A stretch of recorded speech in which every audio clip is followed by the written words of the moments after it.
अस्सलाम वालेकुम वरहमतुल्लाहि वबरकातुहू। जी कैसे सब ठीक है। आज हम डिस्कस करेंगे value of g decreases with altitude. मतलब जी ग्रेविटी जो हमारी जो वैल्यू होती है ऑन सरफेस की वैल्यू क्या होती है 9.8 मीटर पर सेकंड स्क्वायर। अब जैसे कि मिसाल के तौर पर एल्टीट्यूड का मतलब ऊपर की हाइट जैसे मिसाल के तौर पर ग्रेविटी में जैसे कोई भी ऑब्जेक्ट वो जितने हाइट पे जाएगा उसका जी क्या होगा डिक्रीज़ होगा। सही। एल्टीट्यूड मतलब height.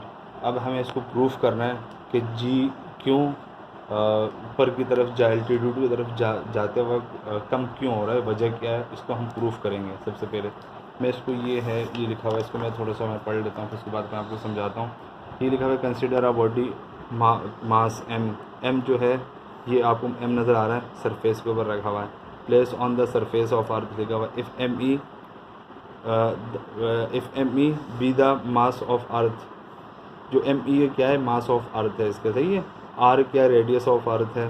Force with which the earth attracts the body towards its centre given by Newton's law of gravitation. इसमें बोलना है by Newton's law of gravitation क्या बोलते हैं उसमें, जैसे कि फोर्स डायरेक्टली प्रोपोर्शनल क्या है, जो जितने भी ऑब्जेक्ट है हमारी जो कायनात में वो एक दूसरे से अट्रैक्ट, फोर्स ऑफ अट्रैक्शन होती है एक दूसरे के दरमियान।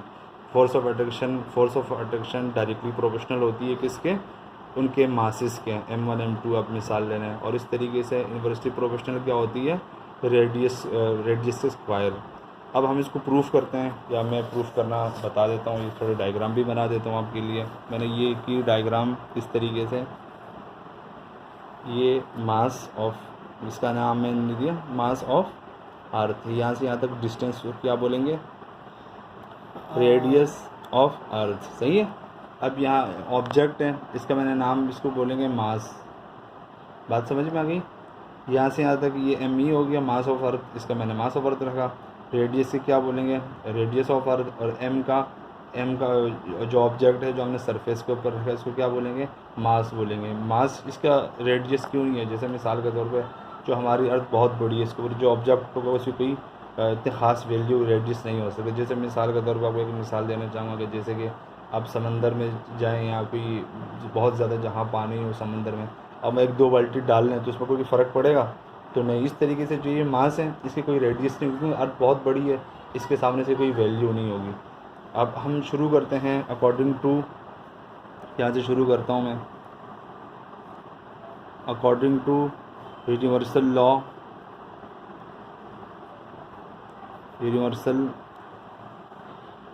Law of gravitation.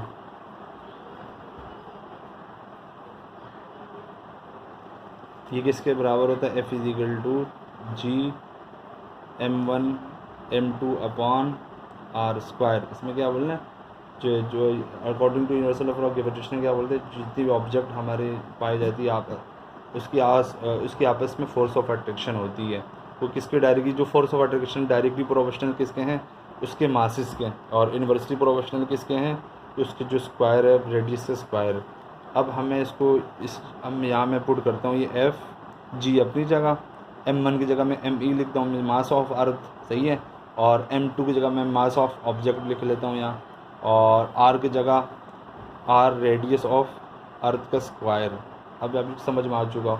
अब हमने जो बोला, जितने में मिसाल के तौर पर according to universal law of gravitation, मिसाल के तौर पर मैं W is equal to F के बराबर कर सकता हूँ। क्यों, मिसाल के तौर पर जितनी फोर्स मेरी लगेगी, जितना फोर्स ज़्यादा उतनी वेट भी ज़्यादा होना चाहिए, तो जितना वेट कम उतना फोर्स कम। तो इसका मतलब क्या है, W किसके बराबर हो चुका है, F के बराबर। अब हमें ये भी पता है कि W किसके बराबर है, mg के।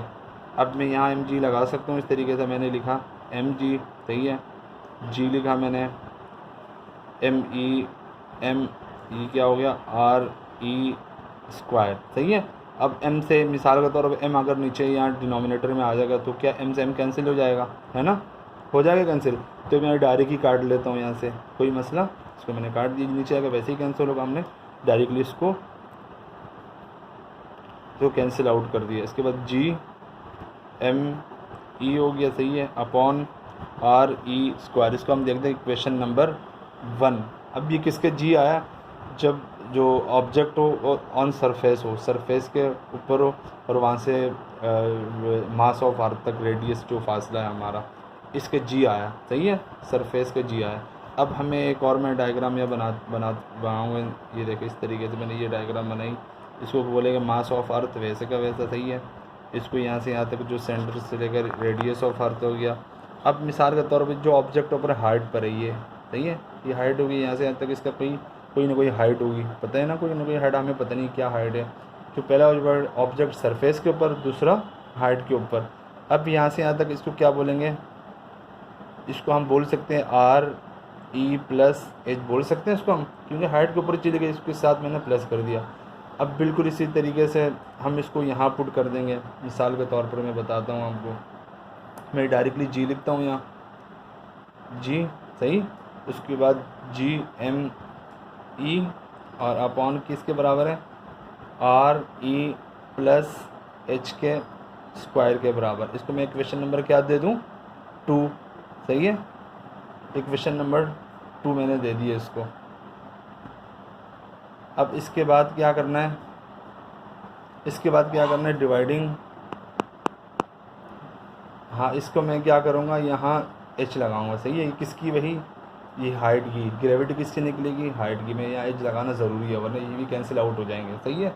एच लगाना, ये सिंपल सरफेस की है, और ये किसकी है, एच की, मतलब हाइट की। अगर एच नहीं लगाएगा फिर कैंसिल आउट हो जाएगा, वैसे जी आएगा नहीं हमारे पास। अब मैं क्या करूँगा, डिवाइडिंग इक्वेशन 2 बाय इक्वेशन 1, सही है। अब मैं करता हूँ जी एच, सही है, छोटा मैंने एच लगा दिया इसके साथ, और जी मैंने नीचे लिखा। अब पहले इसको वैल्यू लिखूँगा 2 की, जी एम ई, सही है, आर ई प्लस एच का होल स्क्वायर। इसके बाद क्या करना है मुझे, डिवाइड किससे करना है, इक्वेशन नंबर 1 से, G M E upon R E square. आपको पता है जब डिवाइड का जब साइन होता है, हम क्या करते हैं, इस वैल्यू को यहाँ मल्टीप्लाई करके इसका रेसिप्रोकल ऊपर नीचे आ जाता है। मैं यहीं पे नीचे लिख लेता हूँ, जी एच, सही है, अपॉन जी हो गया, और ये किसके बराबर हुआ, G M E upon R E plus H का होल स्क्वायर। मैंने यहाँ मल्टीप्लाई किया, सही है। उसके बाद मैं क्या करूँगा, रेसिप्रोकल इसका हो जाएगा R E square plus G M E. अब ये कैंसिल आउट हो सकते हैं, ये मैंने कैंसिल आउट किया, और यहाँ से मैंने ये कैंसिल आउट किया। अब नेक्स्ट पेज के ऊपर ये वैल्यूज़ की क्या बची, जी एच अपॉन जी।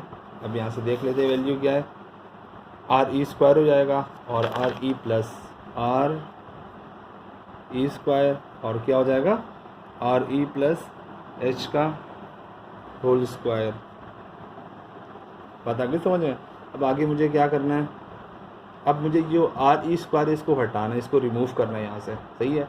अब इसके लिए मैं क्या करूँ, सही है, इसके लिए मैं नीचे से कोई चीज़ कॉमन ले लूँ, क्या करूँ इसके लिए, या इसको फार्मूला के बाद भी मैं कॉमन ले सकता हूँ।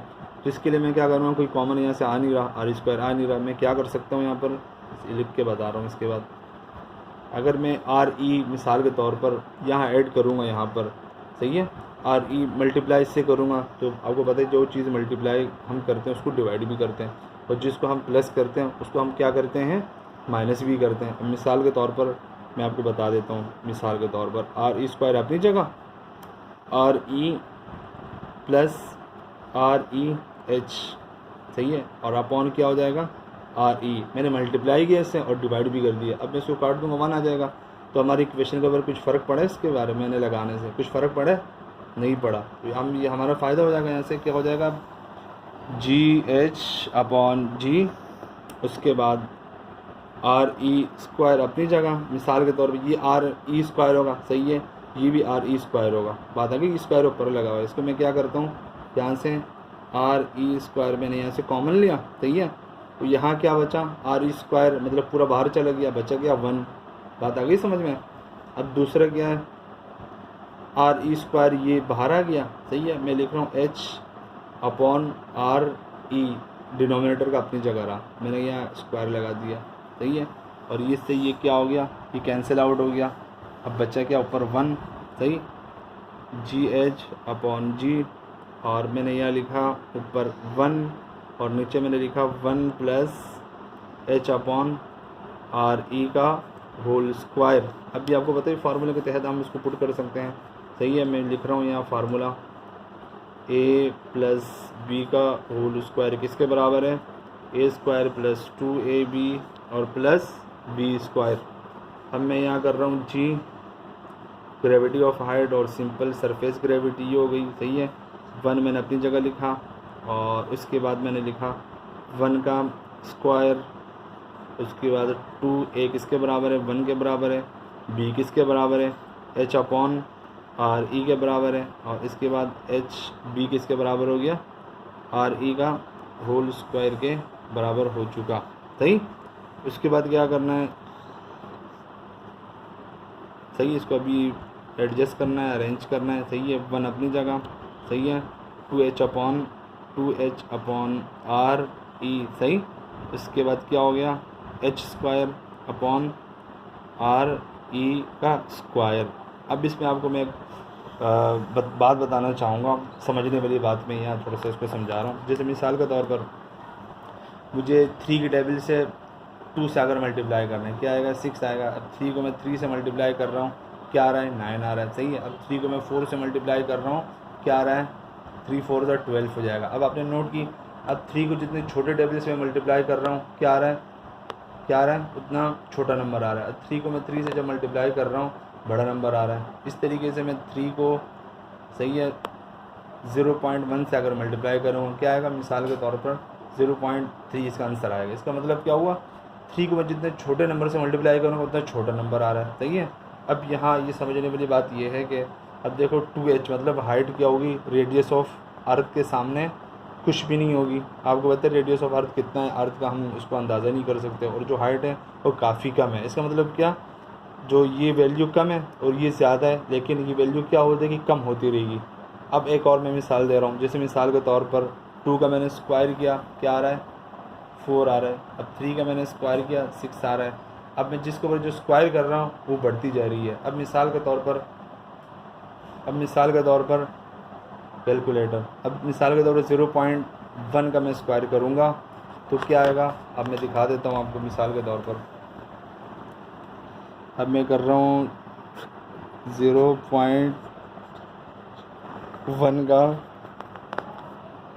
2 टाइम मल्टीप्लाई मैं कर रहा हूँ, इसकी वैल्यू आप चेक करें कितनी आ रही है। अब देखो 0.01। अब इसका मतलब क्या हुआ, कि जैसे में जितनी वैल्यू कम होती रहेगी उतनी वैल्यू इसकी डिक्रीज़ होती रही है। अगर स्क्वायर होगा, स्क्वायर से और वैल्यू क्या हो रही है, कम हो रही है। जैसे मिसाल के तौर पर 1.1 मैंने यहाँ लगाया, इसकी वैल्यू 0.3 तक थी।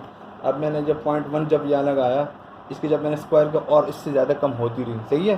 अब अभी आपको समझ में आ गया होगा। अब मैंने यहाँ क्या किया, सिंपल ये स्क्वायर है तो ये वैल्यू इससे भी काफ़ी कम हो गई। जब कम हो गई तो इसको हम क्या करेंगे, निगलेजिबल करेंगे, छोड़ देंगे इस वैल्यू को इस मिसाल के ज़रिए।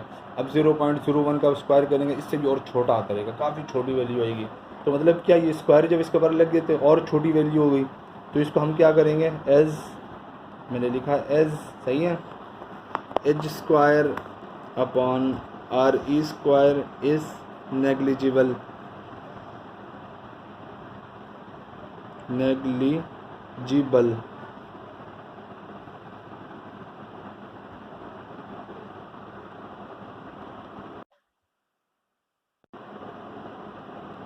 इसके बाद क्या करना है मुझे, नेग्लिजिबल किया, उसके बाद मैं सिंपल ये लिख लेता हूँ जी, सही। इस तरीके से 1/1 प्लस 2h अपॉन आर ई। इसको मैंने क्या किया भाई, इसको मतलब ये स्मॉल वैल्यू है, इसको मैंने छोड़ दिया। बात आ गई समझ में, इस रेफरेंस के ज़रिए। तो स्क्वायर जितने के वैल्यू को कम करते रहोगे उतना क्या होगा, ये वैल्यू कम होती रहेगी। अब मिसाल के तौर पर इसको मुझे ऊपर लेके जानी है, इसके ऊपर पावर 1 है ना, पावर 1 प्लस है, ऊपर जाएगी तो क्या होगा, माइनस होगा, सही है। जी एच मैंने अपनी जगह लिखा अपॉन जी, ये हो गया। उसके बाद मैं ऊपर जब लेके जाऊँगा 1 +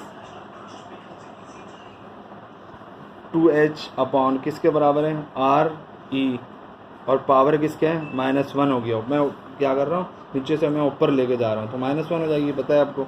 उसके बाद 1 हमें नीचे लिखे या नहीं लिखे इसकी कोई ज़रूरत नहीं पड़ेगी। अब ये -1 को मुझे हटाना है तो मैं क्या करूँगा, ये बीच में आपको नज़र आ रही है, इसको मैं क्या करूँगा, इसको मैं माइनस कर दूँगा। इसको अगर मैंने माइनस कर दिया तो हमारी वैल्यू यहाँ से माइनस में रिमूव हो जाएगी। मिसाल के तौर पे GH मैंने लिखा अपॉन G लिखा, सही है, और 1 - 2h अपॉन RE, सही है।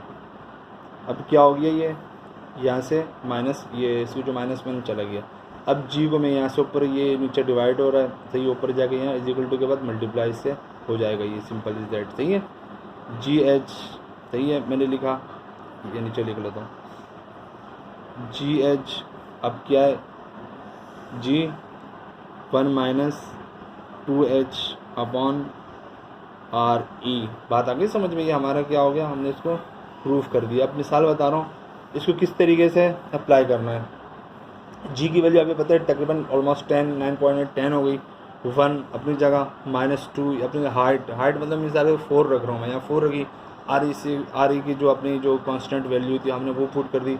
मैंने जब यहाँ 4 वैल्यू रखी ना, मिसाल के तौर पर हाइट मैंने 4 रखी, सही है, हाइट मैंने रखी 4, इसका आंसर आएगा 9.9 समथिंग आएगा।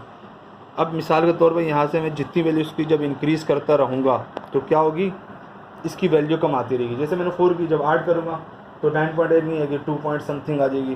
तो इसकी वैल्यू में जितनी बढ़ाऊँगा, सही है, क्या होगी, इसकी वैल्यू जितनी इंक्रीज हाइट वो बढ़ेगी, इसकी वैल्यू कम होती रहेगी। इसको आप प्रैक्टिकली ज़रूर चेक कीजिएगा, सही है। उम्मीद आपको समझ में आ गया। अस्सलाम वालेकुम रहमतुल्लाहि व बरकातहू।